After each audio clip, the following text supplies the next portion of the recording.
here is your latest African news. Africa and the diaspora. UN urges end to exploitation on the day of remembrance of slave trade. On the Ghanaian coast, where many of the slaves set off on their journeys of no return, the so-called slave castles are a vivid reminder of the barbarity of the practice. In 1997, UNESCO established the 23rd of August as International Day for the Remembrance of the Slave Trade and its abolition. The day was inspired by events of the night of August 22 to 23, 1791. The day aims to memorialize millions of people who were the victims of the transatlantic slave trade, one of the most frightening chapters in the history of humankind. Each year, the United Nations invites people all over the world, including educators, students, and artists, to organize events that center on the theme of this particular day. UNESCO Director General Audrey Azoulay, a statement called for the total abolition of human exploitation and advocated for respect of human rights. Ethiopia to develop its own social media platform.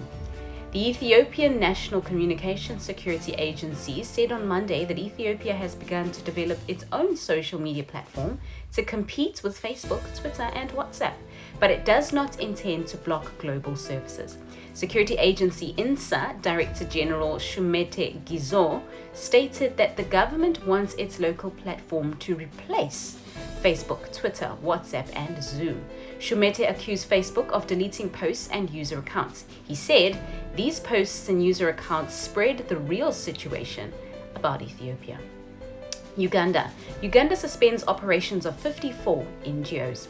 The Ugandan government announced on Friday it had halted the activities of 54 non-governmental institutions, a major escalation of its efforts to tighten control over civil society. One of the groups affected is the country's most prominent rights organization, Chapter 4. The National Bureau for NGOs, part of the Ministry of Internal Affairs, said in a statement the shutdown was ordered with immediate effect.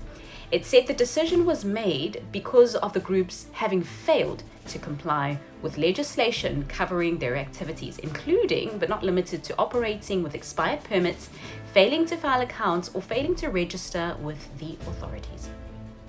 Africawide call for experts to join scientific advisory group for the origins of novel pathogens. The World Health Organization, WHO, had issued an open call for experts to serve as members of the new WHO Scientific Advisory Group for the origins of novel pathogens. The SAGO, S-A-G-O, will advise the World Health Organization on technical and scientific considerations regarding the origins of emerging and re-emerging pathogens of epidemic and pandemic potential, and will be composed of a wide range of experts acting in their personal capacities. SAGO will also guide World Health Organization on next steps for the understanding of the SARS-CoV origins. This is critical to helping World Health Organization member states and partner institutions to prepare for future spillover threats and to minimize the risk of a disease outbreak growing into a pandemic.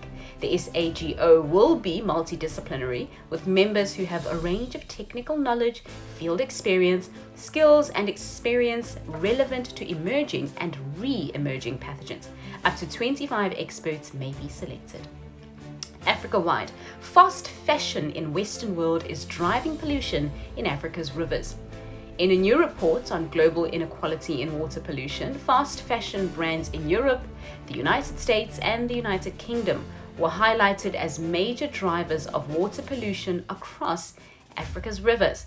While also a source of revenue and job creation for the continent, analysts at Water Witness say that lax environmental enforcement over the textiles industry is already having devastating consequences on critical natural resources. Africa, in recent years, as a result of trade agreements, tax incentives, and cheaper labor costs.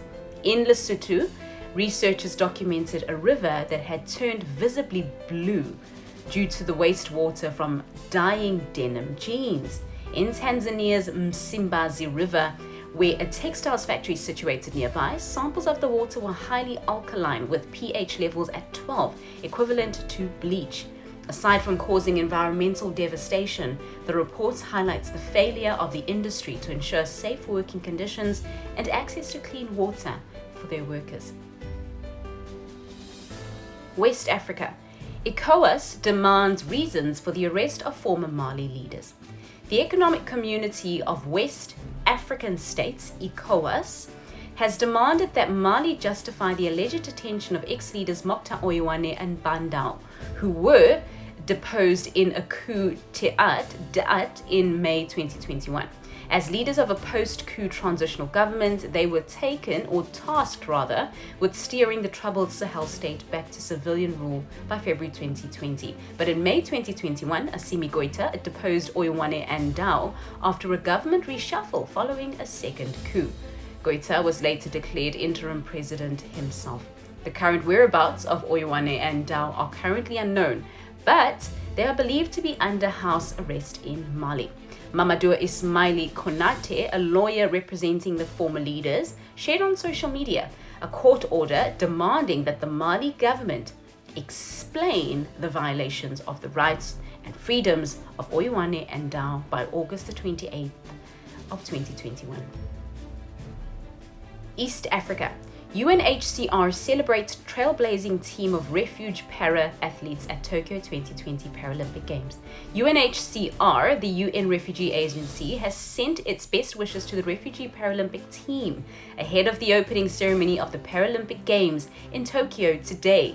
The team sends a message of hope to the more than 82 million displaced people around the world, including an estimated 12 million living with a disability. Thanks for watching.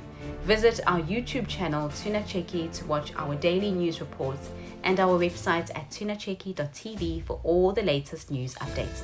Also, don't forget to catch our new show, Startup Africa, every Thursday on our channel. You can directly support this new series by becoming our YouTube member or even becoming a patron. And remember, Africa is watching. And remember, you can also leave your suggestions of topics you'd like us to cover in the comments below.